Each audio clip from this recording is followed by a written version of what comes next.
donne plusieurs chances.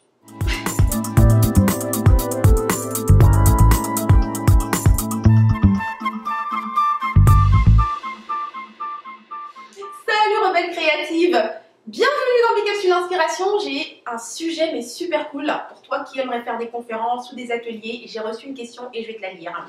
Alors, j'ai déjà lancé des conférences et des propositions de stage, mais j'ai l'impression que je ne sais pas comment les présenter pour donner envie. Car jusqu'à maintenant, j'ai quasiment pas de présence aux conférences et pas d'inscription à mes stages, alors que j'ai plein de choses, de clés passionnantes pour le mieux-être à transmettre. Alors comment donner envie de s'inscrire à mes conférences? Délicieuse la question, je l'adore, je l'adore, je l'adore. Et ça tombe bien parce que j'ai énormément utilisé moi les conférences, donc ce que j'appelle les webinaires, donc conférences en web en ligne, et également les ateliers. J'ai également aussi créé des séminaires, donc des séminaires en présentiel. Donc je sais exactement ce que c'est que de devoir remplir des places ou encore d'avoir des inscriptions pour ces événements en direct. Et je vais te partager en fait exactement comment est-ce que moi je procède pour être sûre que je vais avoir suffisamment d'inscriptions lors de mes ateliers, que ce soit en présentiel ou pour mes conférences web. Donc la première étape, si tu suis mon travail, c'est souvent quelque chose que je répète. Il s'agit d'être précise par rapport au thème ou encore le titre de ton événement. Ok ? Pour te donner un exemple concret, si tu crées par exemple une conférence web autour de la confiance en soi, donc par exemple comment développer ta confiance en soi, c'est beaucoup trop vague, c'est trop large. Okay? Quand je parle d'être précis, c'est vraiment de choisir un aspect du sujet dont tu veux parler. Un exemple concret, comment aborder une personne que tu ne connais pas. Okay? C'est toujours la confiance en soi, mais c'est un sujet extrêmement précis par rapport à la confiance en soi. Et bien c'est comme ça que tu dois toujours approcher tes événements.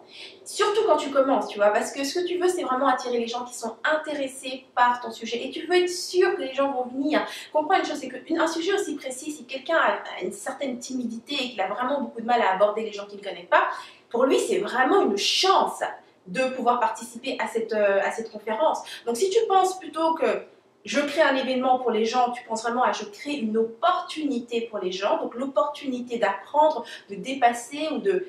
Bref, une opportunité pour une personne qui veut vraiment apprendre quelque chose, elle va s'inscrire à ton événement. Et plus tu vas le faire, et plus tu vas pouvoir te permettre d'être de plus en plus large au niveau de ta cible. Et donc d'être plus général aussi au niveau de tes titres. Okay?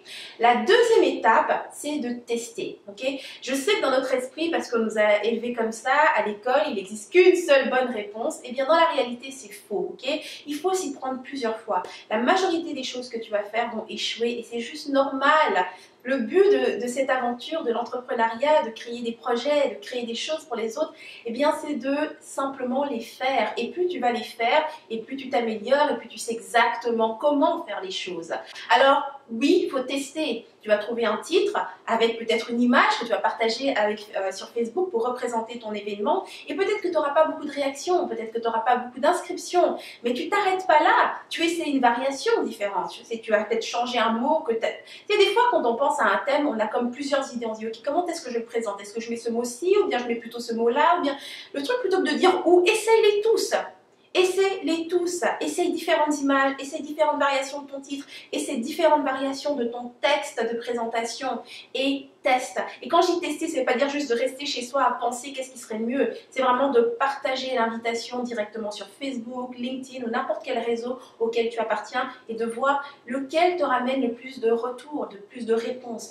Et une fois que tu as, disons, la combinaison qui marche le mieux, là tu passes à l'étape 3, c'est-à-dire que tu vas faire la promotion, tout simplement. Promotion, promotion, promotion. Et ça, c'est super important. Il ne s'agit pas de partager juste une seule fois ton événement sur Facebook et attendre que les inscriptions se fassent. Surtout si ton événement arrive dans 2 semaines, dans 3 semaines. Non, tu dois le partager souvent. Tu dois répéter cette invitation 2 à 3 fois dans la semaine. Aller peut-être dans des groupes Facebook et encore une fois répéter ton invitation, peut-être payer pour de la pub également sur Facebook ou bien sur YouTube ou sur Google, peu importe, tu dois utiliser tout ce qui est possible pour faire un maximum de promotion. Okay? Et c'est comme ça que tu vas remplir tranquillement les places à ton événement.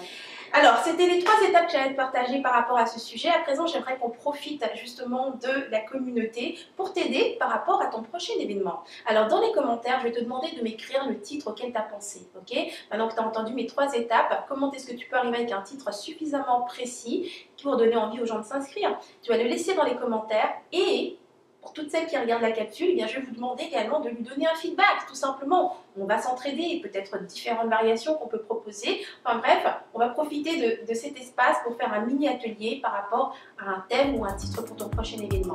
Donc laisse-moi ça dans les commentaires, j'adorerais savoir quelles sont tes idées. Donc ça termine cette inspiration. Si tu aimais cette capsule, tu cliques sur j'aime, tu partages autour de toi. Et si tu veux d'autres inspirations comme celle-ci, rejoins-moi sur rebellecreative.com, inscris-toi et je t'enverrai mes prochaines inspirations directement de mon cœur vers ton mail.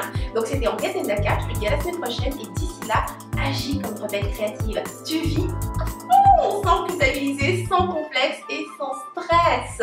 Mouah.